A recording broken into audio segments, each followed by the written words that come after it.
In Return of the Jedi, when faced with the choice of either saving his son or remaining loyal to the Emperor, Darth Vader renounced the dark side and became Anakin Skywalker again, destroying the Sith and bringing balance to the Force.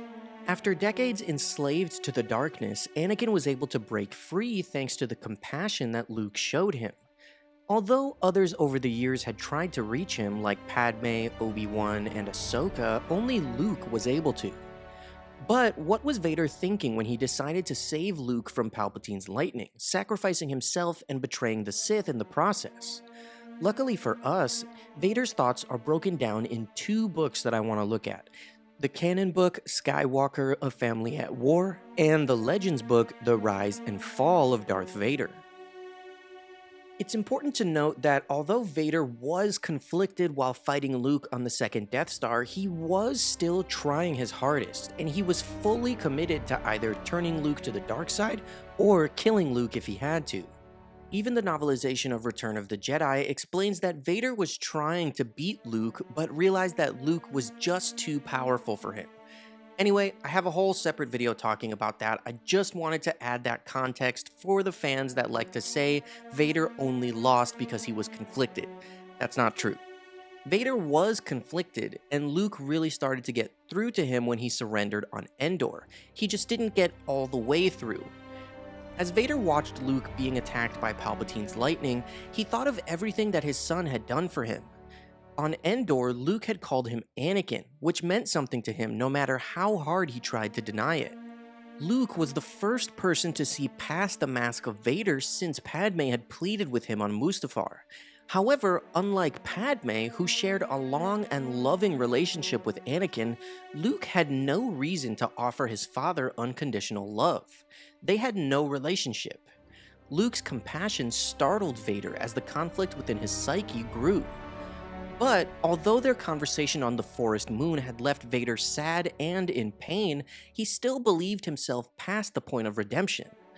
Later, when Luke refused to kill his father and threw away his weapon, Vader was just as shocked as Palpatine. As the flashes of the Emperor's lightning reflected off his black mask, Vader recalled how many times he had been on the receiving end of that wrath during their many years as master and apprentice. Each attack of the Emperor's lightning had made him feel powerless, more helpless, and thus even more a slave to his master's whims.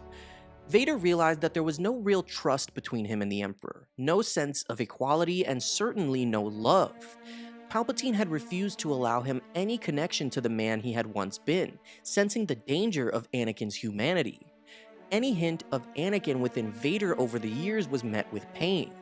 While Vader had served and suffered, doing his best to satisfy the requirements of the Sith, it had never been enough, and Palpatine had treated him as nothing more than a weapon. But Luke, his son, had offered forgiveness. Luke had surrendered and spared Vader's life when it was his to take. Vader had thought that his allegiance to the Sith made him stronger, but Palpatine and the Sith were really a disease, infecting everything they touched. Darth Sidious had enforced Vader's loyalty through fear, pain, and cruelty. Suddenly, Anakin realized he still had the ability to make a choice for himself, and he chose his son. That was all from the canon book, and now I want to jump into the Legends book really quickly, just for some additional thoughts that I think are very interesting and meaningful, even if they're not canon anymore. As Vader watched Luke crumple to the floor in agonizing pain as the lightning wrapped around him, he pleaded in his mind for his son to not die that way. Vader had no doubt that Luke was about to die. Then he realized that Luke was not simply his son, or Padme's son, but Luke was his son, and he loved him. As Luke's clothes began to smolder, Vader realized that for the first time in many years, he was no longer concerned about himself. Despite all the terrible, unspeakable things he'd done in his life, he could not stand by and watch his son be murdered. And in that moment of awareness, he was no longer Darth Vader. He was Anakin Skywalker once more. So this really is one of my favorite parts of lore in Legends and canon, just in terms of the Return of the Jedi novelization, the canon book Skywalker: A Family at War, or the Legends book The Rise and Fall of Darth Vader, just because I think it's amazing to see into Anakin's mind as he turns back to the light side, as he stops being Vader, being a Sith Lord, and what was going through his mind in that moment, because I do love how it is in the movie where he doesn't really say anything, well, at least in the theatrical versions. In the new version, he says no and like throws Palpatine or whatever, but overall, he still doesn't say anything. He's just looking back and forth from Luke to Palpatine, and you can just see the conflict. You can see him trying to decide what to do. And George is such a genius that he really set up that parallel when he made the prequels of Anakin having those choices in Revenge of the Sith, when he kills Dooku, and then when he is about to cut off Mace Windu's arm to save Palpatine. It's a direct parallel of the moment with Luke in Return of the Jedi. George set that up retroactively, so it's basically like an amazing callback, a parallel to Anakin having to make these choices where he needs to choose between his loved ones and the Sith. And it goes different depending on what movie it is. In Revenge of the Sith, he chooses Padme, chooses the Sith. In Return of the Jedi, he chooses Luke and destroys the Sith.